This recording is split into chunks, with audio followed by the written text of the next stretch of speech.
이번 영상에서는 1차 대전 과정, 그리고 1차 대전 이후에 일어났던 몇 가지 사건들에 대해서 다룹니다. 먼저 우리 1차 대전 중에요. 러시아에서는 혁명이 일어나서 러시아가 전쟁에서 이탈했다. 기억나시나요?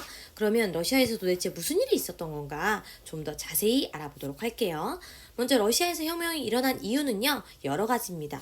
먼저 첫 번째, 러시아는 다른 서유럽 국가들에 비해 좀 발전이 늦었다. 우리 계속 얘기했었죠. 그래서 차르라고 불리는 황제가 여전히 독재를 하고 있었다. 그 다음에 농민들은 농노의 신분에서는 벗어났지만 여전히 가난했다. 그리고 이제 러시아도 산업혁명이 시작되면서 노동자들이 생기는데 노동자들은 또 살기 힘들었다. 게다가 러시아는 계속 전쟁을 합니다. 그래서 일본이랑 전쟁을 해서 패배해요. 이것도 굉장히 충격적이었고, 거기다 1차 대전까지 참여하면서 국민들이 그 전쟁에 동원되었죠. 이렇게 러시아에서는 여러 살기 힘든 사람들 사이에서 새로운 사상이 퍼져나가는데요. 바로 사회주의라는 사상입니다. 이거 여러분 아시죠? 자본주의에 반대해서 마르크스라는 사람이 만든 건데, 바로 평등한 세상을 원하는, 그래서 모두 함께 생산하고 함께 나눠 갖자라고 하는 그 생각이 바로 사회주의. 이것이 러시아 안에서 점점 확산되기 시작하는 거죠. 그래서 이런 사회주의가 확산되면서 노동자, 병사, 농민들의 불만은 점점 쌓여가고 결국 이들이요 자신들의 조직을 만듭니다. 바로 소비에트라는 조직이에요. 이 뜻은 대표자 회의라는 뜻이고 바로 노동자, 병사, 농민들이 주도한 기구죠. 그래서 소비에트는 이따가도 계속 나오니까 잘 기억해 두세요. 그래서 이 소비에트 중심으로 바로 러시아 혁명이 일어나게 되는 거죠. 황제 물러가라! 전쟁 중단하라! 라고 하면서 먼저 차르, 황제를 쫓아내고 임시정부를 수립하는데요. 그 임시정부가 또 전쟁을 계속하면서 국민들의 요구를 수용하지 않자 레닌이라는 사람이 나타나서 한 번 더 혁명을 합니다. 그래서 러시아는 두 번의 혁명을 거쳐서 바로 레닌이 주도한 사회주의 국가가 건설되는 거죠. 그래서 러시아 혁명을 이끈 레닌은요 사회주의자예요. 그래서 노동자 농민들의 소비에트가 권력을 가져야 하며 1차 대전을 중단해야 합니다 라고 얘기한 거고요. 그래서 결국 노동자 농민의 소비에트 정부를 수립한 거죠. 그래서 우리는 이 레닌의 혁명, 러시아 혁명을 세계 최초의 사회주의 혁명이라고 하죠. 그래서 러시아는 세계 최초로 사회주의 국가, 공산주의 국가가 되었습니다. 자, 그래서 이렇게 러시아를 바꾸는 레닌은요, 여러분도 알다시피 1차 대전에서 이탈합니다. 독일과 조약을 맺고 서로 이제 공격하지 않기로 하고 1차 대전에서 나가는 거죠. 두 번째는 사회주의 국가가 되었으니 사회주의 개혁을 추진해야겠죠. 그래서 모든 국가의 토지와 산업, 그러니까 공장, 뭐 회사 이런 것들을 모두 국유화. 이게 무슨 뜻이냐면요. 국가 소유라는 거죠. 그래서 사유, 개인의 소유가 아니라 국가가 소유하고 평등한 세상을 만들겠다. 똑같이 나눠 갖겠다라고 하는 사회주의 개혁을 한 거고요. 세 번째, 바로 제국주의에 반대해서 그 제국주의 지배를 받고 있는 여러 나라들의 독립운동을 지원해 줍니다. 그 사회주의는요, 제국주의를 싫어하거든요. 왜냐하면 제국주의는 자본주의에서 나온 거기 때문에. 그래서 반제국주의 독립운동을 지원해 주면서 그 나라들이 독립을 이룰 수 있도록 옆에서 막 지원을 하죠. 자, 이렇게 해서 레닌이 러시아를 바꾸고요. 레닌은 거기에서 만족하지 않고 주변국에도 이런 사회주의 혁명을 전파해서 다른 주변 나라들도 다 사회주의 국가로 만들어요. 그래서 여기 보시면 러시아뿐만 아니라 많은 나라들이 그 시기에 공산주의 국가가 됩니다. 그래서 이 국가들 다 묶어요. 러시아뿐만 아니라 이런 많은 여러 나라들을 다 묶어서 사회주의 국가들을 묶어서 소비에트 사회주의 공화국 연방이라는 걸 만든 거죠. 근데 이름이 너무 길다. 우리는 이것을 뭐라고 부르냐? 바로 여기 있는 여기 있는 연 합해서 소련이라는 나라로 부르는 거죠. 여러분 소련이라는 나라 한 번쯤은 다 들어보셨을 거예요. 바로 그래서 러시아가 주변에 한 15개 나라들을 다 공산화 시킨 다음에 함께 그런 사회주의 공화국 연합을 만든 거죠.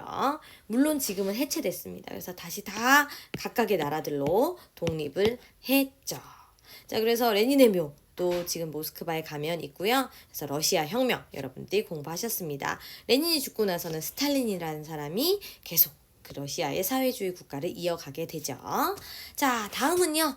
이제 1차 대전 후로 갑시다. 그럼 1차 대전 후에도요, 뭔가 전쟁 뒤처리를 위해서 회의를 해야겠죠? 그래서 파리에서, 프랑스 파리, 에펠탑이 있는 그 파리에서 강화 회의를 합니다. 그래서 이 회의에서는요, 바로 이 1차 대전 4년간의 전쟁에서 어떻게 일어날 것인가 해서 여러 가지 의견이 오고 가죠. 그러면서 이제 그 조약을 맺게 되는데 그 대표적인 조약이 바로 승전국 이긴 나라들과 독일 사이에 맺은 조약이에요. 근데 이 조약의 이름이 베르사유 조약. 맞아요. 베르사유 궁전에서 체결됐기 때문에 베르사유 조약이죠. 그래서 이 조약은요. 그런데 한마디로 이겁니다. 바로 모든 이 1차 대전의 책임은 독일에 있다. 그러면서 독일에게 가혹한 보복을 하는 거죠. 어느 정도 독일이 독박을 썼는지 볼까요? 독일은 모든 식민지와 영토 일부를 반환한다. 그래서 이거 프랑스에게 알자스 로렌을 돌려줘요. 그 다음에 독일은 군사비를 축소한다. 그래서 뭐 가지고 있는 모든 군대와 그 무기들을 이제 줄여야 되는 거죠. 그래서 육군은 이 정도. 그 다음에 이렇게 딱딱 제한을 시키는 거죠. 독일에게. 그 다음에 팔다리를 자른 거죠, 결국. 그리고 독일은 엄청난 배상금, 1320억 마르크, 예, 정말 상상할 수도 없는 그런 배상금을 연합국에게 지불해야 했습니다. 그래서 우리는 이 베르사유 조약으로 만들어진 독일의 엄청난 피해를 입게 된 이 질서를 베르사유 체제라고 불러요. 왜 우리 프랑스 혁명 때 나폴레옹 몰락하고 나서 빈 체제 기억나죠? 그건 빈 회의에서 만들어졌기 때문이고 이거는 베르사유 조약으로 만들어진 질서. 그래서 독일이 엄청난 피해를 보게 된 질서를 베르사유 체제라고 부릅니다. 자, 그래서 이게 바로 그 독일의 엄청난 독박을 보여주는 거죠. 그래서 독일이 지금 여러 나라들에게 잡혀가지고 억지로 평화조약을 먹고 있는데 지금 뭐라고 하냐면 네가 좋아하든 싫든 너는 이걸 삼켜야 돼 라고 하고 있는 거죠. 그래서 독일에게 다 뒤집어 씌웠던. 그래서 이 그림 보세요. 지금 우리 불쌍한 독일이 울고 있어요. 어디 울고 있어요? 여기. 이 독일이에요. 그래서 독일이 막 울고 있고 여기 뭐 영국, 프랑스 형아들이 이렇게 쳐다보고 있는 거죠. 그래서 이것이 바로 1차 대전 이후에 베르사유 체제다라는 거.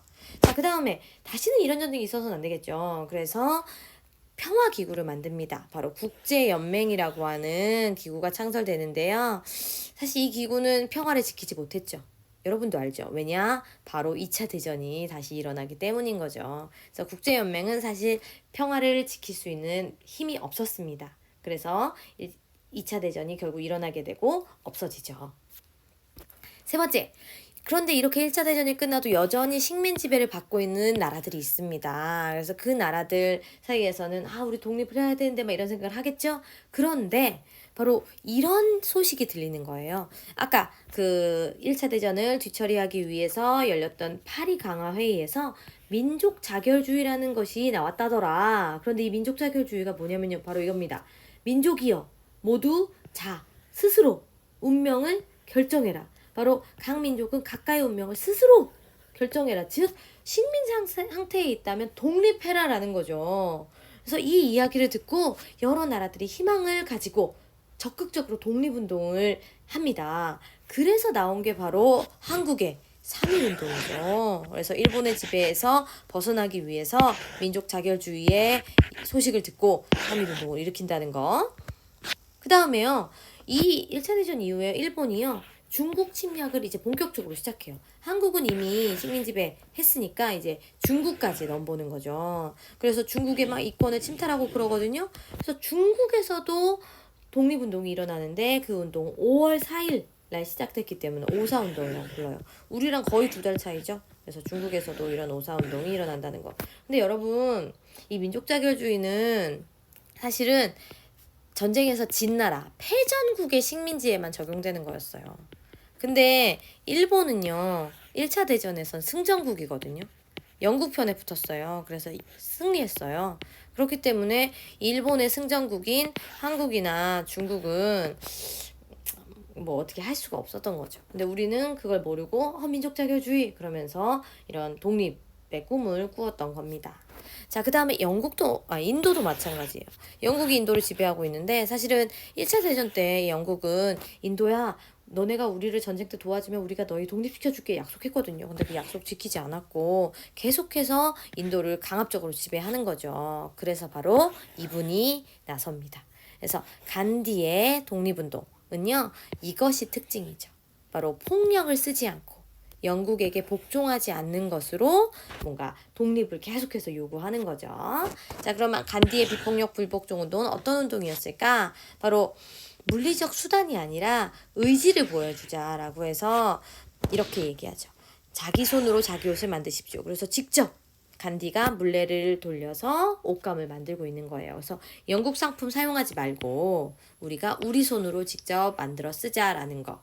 그래서 사실은 폭력을 쓰는 게 더 쉬울 수도 있어요. 막 이렇게. 근데 그러지 말고 참아야 한다. 그 대신 우리는 계속해서 우리의 의지를 보여주자라고 하는 비폭력 평화운동을 했던 거죠. 그래서 유명한 게 간디의 소금 행진입니다. 이게 뭐냐면요. 영국이요. 이제 뭔가 식민지에서 더 얻어내기 위해서 소금세를 올리는 거예요. 그래서 인도에 소금이 2배가 돼요. 가격이. 세금 때문에.